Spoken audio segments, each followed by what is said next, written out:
بسم اللہ الرحمن الرحیم۔ السلام علیکم ورحمۃ اللہ وبرکاتہ۔ میں زبیر خان ہوں اور آپ میرا ویلاگ دیکھ رہے ہیں۔ منافقانہ اور ظالمانہ پالیسیاں، یہ آج کے پروگرام کا موضوع ہے۔ اس وقت دنیا میں انسانیت سب سے زیادہ نقصان جس وجہ سے اٹھا رہی ہے وہ دنیا کے با اثر اور طاقتور حکمرانوں کی ظالمانہ اور منافقانہ پالیسیاں ہیں جو دن بدن انسانیت کی تذلیل کروا رہی ہیں۔ آج کے پروگرام میں چند ایسی سرگرمیوں کا ذکر کرنا مقصود ہے جو دنیا کے با اثر اور طاقتور حکمرانوں کی ظالمانہ اور منافقانہ پالیسیوں کو صاف طور پر بے نقاب کرتی نظر آتی ہیں۔ 29 نومبر سال 1947 میں اقوام متحدہ کی میٹنگ نمبر 128 کے تحت اکثریتی ووٹوں سے یہ قرارداد منظور کی گئی تھی کہ فلسطین کو 2 ریاستوں میں تقسیم کیا جائے گا، اور اس تقسیم کا طریقہ کار بھی اس قرارداد کے مندرجات میں موجود تھا۔ دنیا کے با اثر اور طاقتور حکمرانوں نے انصاف اور انسانی اقدار کو بلند رکھنے والے اس ادارے یعنی UN کی جس طرح گزشتہ 77 برسوں میں بے توقیری کی ہے وہ سب کے سامنے ہے۔ جو اس قرارداد کا حشر ہوا ہے وہ آپ جانتے ہیں۔ اب جمعہ 10 فروری 2024 کے روز 193 ممالک پر مشتمل اسی اقوام متحدہ کی جنرل اسمبلی میں فلسطین کی ریاست کے بارے میں دوبارہ قرارداد پیش کی گئی۔ ووٹ دینے کے اہل ممالک میں سے 143 یعنی 143 ممالک نے قرارداد کی حمایت کی، 9 ممالک نے مخالفت کی اور 25 ممالک نے رائے شماری میں حصہ نہیں لیا۔ شاطرانہ چال چلتے ہوئے با اثر اور طاقتور حکمرانوں نے قرارداد ہی اس طرح کی بنائی جس میں فلسطین کی ریاست کو اقوام متحدہ کی فل رکنیت دینے کے معاملہ کی صرف اہمیت کو ہی اجاگر کرنے کو کہا گیا تھا، اور سیکیورٹی کونسل سے اس بارے میں مثبت فیصلے کی درخواست کی گئی تھی۔ دنیا کے با اثر اور طاقتور حکمرانوں کی ظالمانہ اور منافقانہ پالیسیوں کی انتہا دیکھیے کہ اقوام متحدہ کے 193 ممالک کی کوئی حیثیت نہیں ہے، جبکہ سیکیورٹی کونسل کے کل 15 ممبران ہیں، جن میں سے 5 مستقل ممبر ہیں جن میں امریکہ، روس، چین، فرانس اور برطانیہ شامل ہیں، اور ان 5 ممالک کے پاس ویٹو کا اختیار ہے، جس کا مطلب یہ ہے کہ ان ممالک یہ جو 5 ممالک ہیں ان میں سے کوئی بھی دنیا کے باقی سارے ممالک کی رائے کو اٹھا کر ردی کی ٹوکری میں پھینک سکتا ہے۔ قبل ازیں امریکہ فلسطین کے بارے میں ہر قسم کی قراردادوں کو ویٹو کر چکا ہے، اور اب پھر فلسطین کی ریاست کا معاملہ UN کی جنرل اسمبلی نے سیکیورٹی کونسل کی طرف ہی ریفر کر دیا ہے۔ امریکہ اب اس قرارداد کا سیکیورٹی کونسل میں کیا حشر کرے گا وہ سب کے سامنے آ جائے گا۔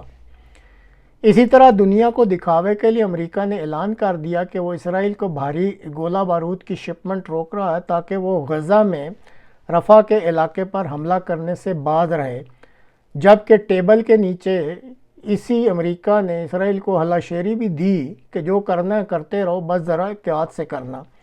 اور یہی امریکہ اور مغربی ممالک کی وہ ظالمانہ اور منافقانہ پالیسیاں ہیں کہ اسرائیل رفح پر اپنے حملے ابھی تک جاری رکھے ہوئے ہیں۔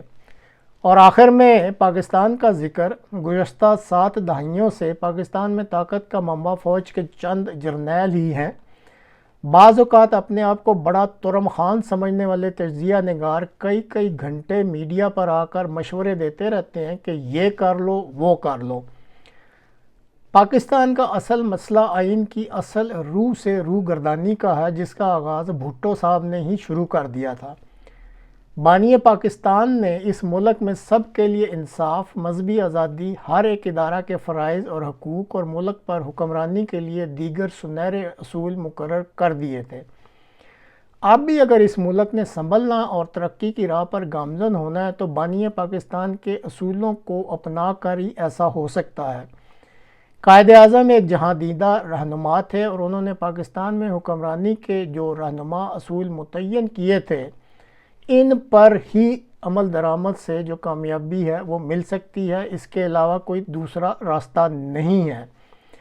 اس وقت ملک کی فوجی، سیاسی اور عدلیہ کی اشرافیہ انانیت اور اپنی میں کے جنون میں گرفتار ہے۔ چونکہ طاقت ابھی تک فوجی جرنیلوں کے پاس ہے، اس لیے پاکستان کا ہر منافق ان طاقتوروں کی کاسہ لیسی کرتا نظر آتا ہے، اور بہت کم ایسے لوگ ہیں جو اٹھ کر یہ کہہ سکیں ان طاقتور فوجی جرنیلوں کو کہ اے فوجی جرنیلوں، کم از کم آئین تو پڑھ لو اور اس آئین کے مطابق اپنے فرائض سر انجام دو۔ اسی طرح پاکستان کے آئین میں بکاؤ سیاستدان کا بھی کوئی تصور نہیں ہے، لیکن ہر دور میں منافق اور بکاؤ سیاستدان اپنے اپنے مفادات کے لیے خود کو برائے فروخت پیش کرتے رہے ہیں۔ ابھی بھی بے شمار بکاؤ سیاستدان جو کہ منافق بھی ہیں اور وہ حکمرانی بھی کر رہے ہیں، انہوں نے فارم 47 کے ذریعے اپنے آپ کو بطور بکاؤ مال کے بیچ رکھا ہے۔ اب عدلیہ جس کا کام ملک میں انصاف مہیا کرنا ہے، اس کے جج صاحبان اپنے لیے انصاف کی بھیک مانگتے نظر آ رہے ہیں۔ اب یہ بھی تو منافقت ہی ہے کہ جب دباؤ ڈال کر ان ججوں سے فیصلے لیے جا رہے تھے، ان جج صاحبان کو اس وقت جرأت کرتے ہوئے عدل اور انصاف کا ساتھ دینا چاہیے تھا۔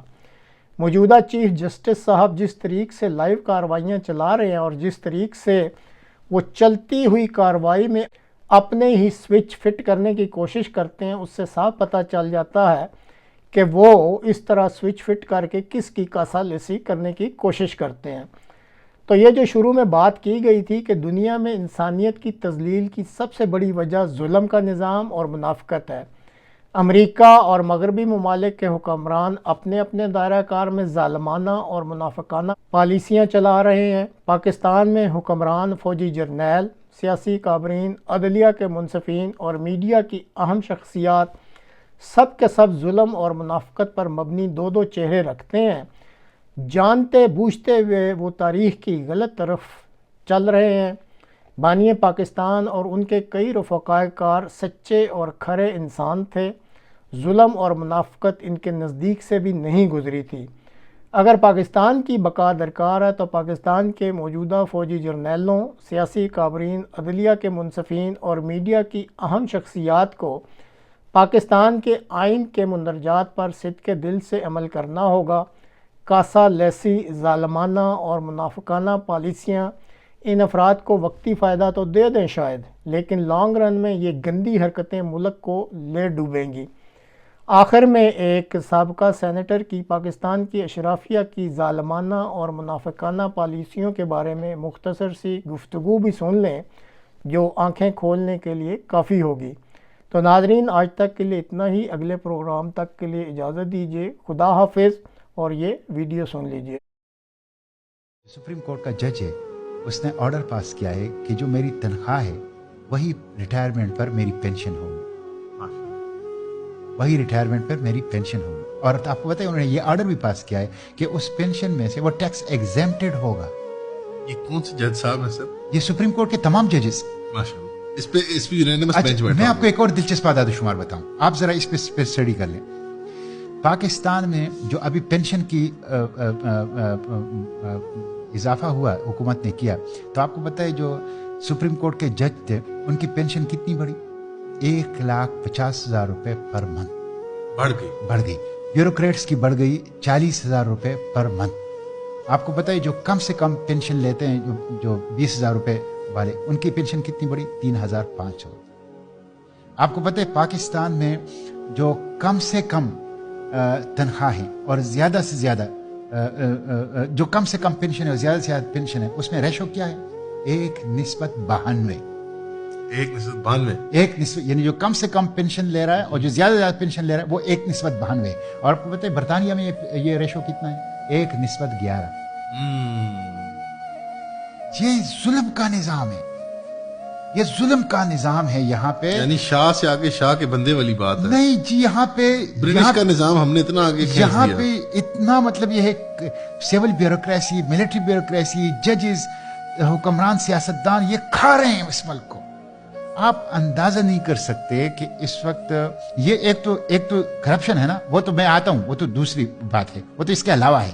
یہ وہ ہیں جو انہوں نے جائز اپنے لیے رکھے ہوئے ہیں، جائز مراد، جو جائز مراد رکھے ہوئے ہیں۔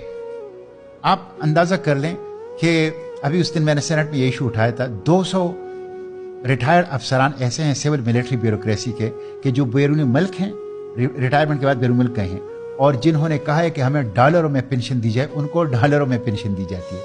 یہ آرٹیکل 25 کی بھی خلاف ورزی ہے اور پینشن رولز کی بھی خلاف ورزی ہے. 200 ملین روپے سالانہ ان کے اوپر خرچ آ رہا ہے. آپ اندازہ کر لیں یہ صورتحال ہے.